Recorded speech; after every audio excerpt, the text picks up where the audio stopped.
How's it going, everyone? It is Drago. We're back with another chapter of Fairytale 100-Year Quest, Chapter 91, The Great Labyrinth. Before I start talking about the cover and the chapter, we just hit 200 subscribers.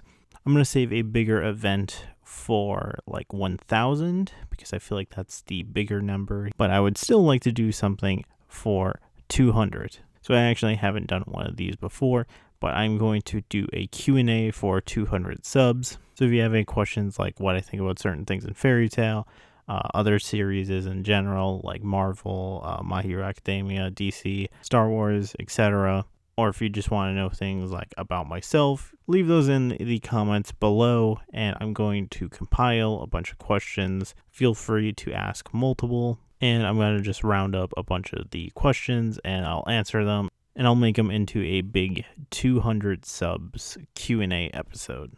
So with that out of the way, we are going to talk about the cover of this chapter, which has Gray and Juvia on it, but it's mainly Juvia with her non-stop merchandise of Gray, which I wonder how much money she has to spend on a daily basis to get some of this made. Because I imagine, at least in the Fairytale universe, either she's making this custom or she's paying someone a lot of money to make custom Gray merch, which she's having a real great time snuggling up against that Gray poster. I wonder if it's supposed to be a tie-in to, I know there was an anime episode, I think it was 413 days was the name of it. She came up with this crazy number about that's how many days her and Gray have been together. I wonder if this is part of her daily routine to where she idolizes Gray. Either way, I really like this cover. I just think it's funny. So we pick up the chapter at the Wizard Guild Magia Dragon, and you start getting some of the backstory about that guild, with it being the first and oldest wizard guild in the world, and it was founded to unite and protect wizards against persecution. That's when you get the formation of other guilds, that including Fairytale. That's when you get to the current day with Elfinsaria being the basically sole member of this guild. And he was the one that requested Team Fairytale on the 100-year quest. So you get Team Fairytale actually coming back to that guild hall to talk with him about more leads in the future.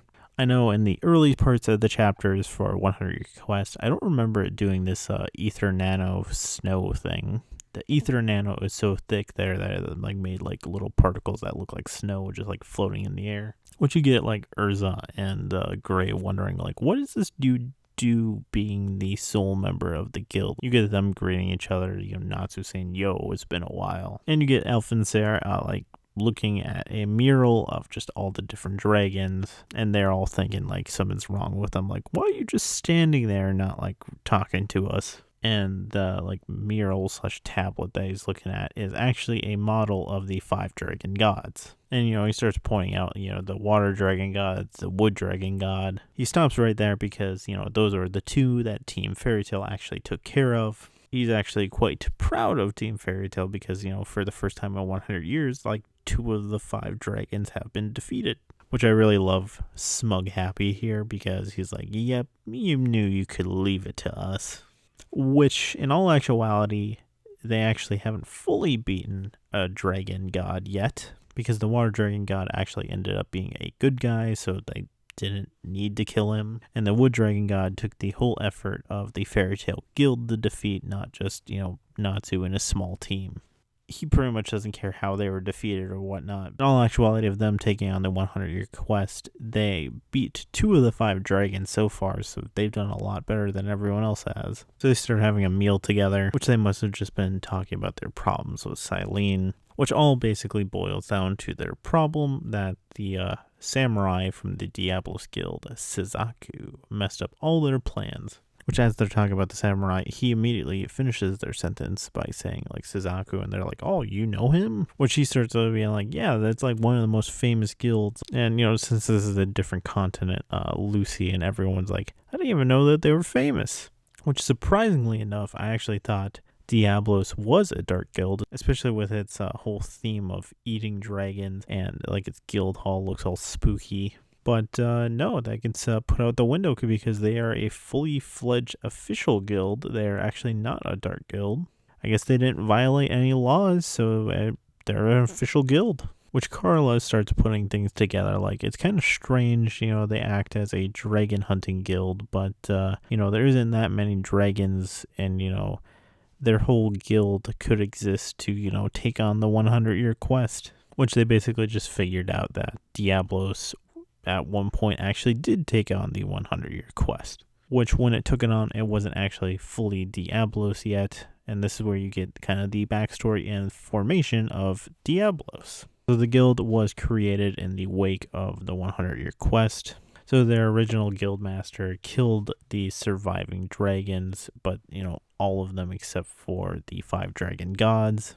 And the ones that he did kill, he consumed their flesh, and he eventually became known as the Dragon Eater. So then he started to gather people around him, and then, Diablos was born, which I like this shadowy shot of the formation of Diablos to make them all look like villains. Explains how they all know about the 5 dragon gods because, their master took on the 100-year quest at one point and just gave up. Well, he didn't give up. He just made a guild to do it, which goes against the contract that he signed, which means that his job request was thrown out the window and given to other guilds, hence why Fairytale got the 100-year quest, which actually makes it illegal for him to go on the 100-year quest because, his job, he basically got fired. Because I always wonder, could multiple, guilds do the 100-year quest and, help each other to complete it? But apparently, if one guild takes the job, no other guilds can, take that job, I guess.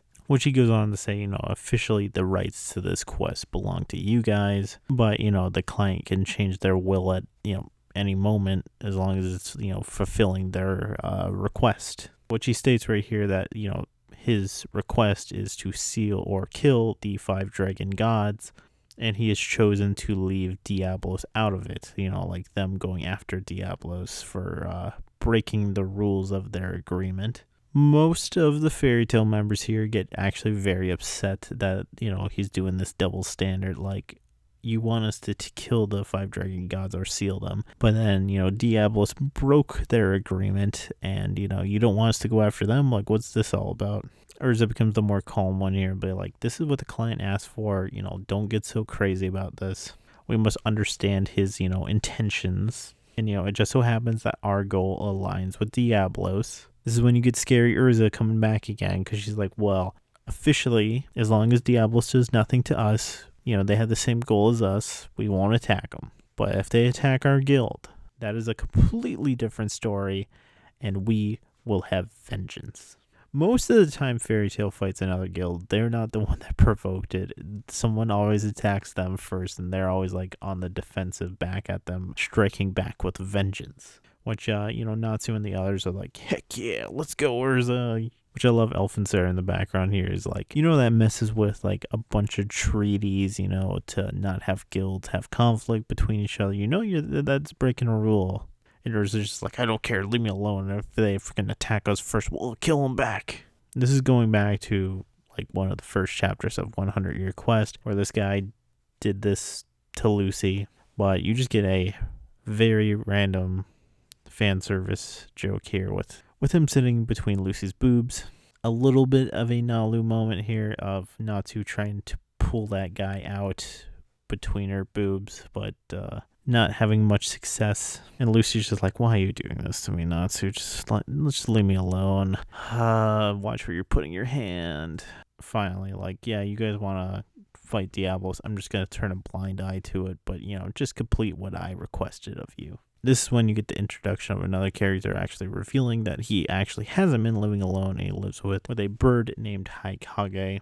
Bird was out shopping for him, and he's kind of a surveillance system for him as well. Which actually, the first time I read through this, I didn't notice this, but he's actually a crow. I did not even see that line of dialogue, which he said that there is intruders in the Great Labyrinth, which that is quite the shocked face right there. Everyone here is what's the Great Labyrinth? And instead of an explanation of really what the Great Labyrinth is, we get the introduction of Haikage, the traveling crow, a brief little summary of how he met Elfenser, which really isn't all that important. He goes back to saying that there's intruders in the Great Labyrinth, and it is Diablos, which everyone gets shocked that they're already there. And to make things have even more problems when they've showed up at the Great Labyrinth, they also showed up with the Dark Dragon Slayer Knights, and they said that they're practically at full power. And we cut over to the Diablos Guild, and they're all talking about what Silene has quested them to do. And we get the reveal of the Dark Dragon Slayer Knights. The 4 Dark Dragon Slayer Knights we got is Chiron, the Yellow Dragon, Haiku, the White Tiger Dragon, Misake, the Azure Dragon, and Suzaku, the Vermilion Dragon. And they're all talking about like, okay, so whatever Silene wants is in this Great Labyrinth. Haiku seems to really like Silene, that she's completely swayed over to her. The rest of the group is not so much, and they're like, how are you adapting so quickly to this? You get Urza asking the big questions here, and what is the Great Labyrinth, and why is Diablos here? And you get what it actually is in the Great Labyrinth, and it is the 6th of the 5 dragon gods. So instead of 5 dragon gods, we actually have 6 now. But the Great Labyrinth is where this dragon sleeps. And that is the end of our chapter. So my thoughts. This is a very dialogue-heavy chapter. I like the backstory of Diablos as a whole. It explains why Diablos seems to always run into Team Fairytale on the 100-year quest, because at the end of the day, their goals are the same. They're trying to both defeat the 5 dragon gods, or as I should say now, the 6 dragon gods, which I think next week is going to probably start conflicts with Fairytale running into Diablos. I'm very interested as to what type of dragon this 6th dragon god will be, but otherwise, this was a very dialogue heavy chapter. I think the main important thing from this chapter, obviously going out of it, is that we have another dragon god, and that we got the origin of the Diablos Guild. What did you guys think of the chapter? Leave it in the comments below, and also any questions you have for the 200 subscriber Q&A. Otherwise, thank you for watching, and this has been Drago, signing out.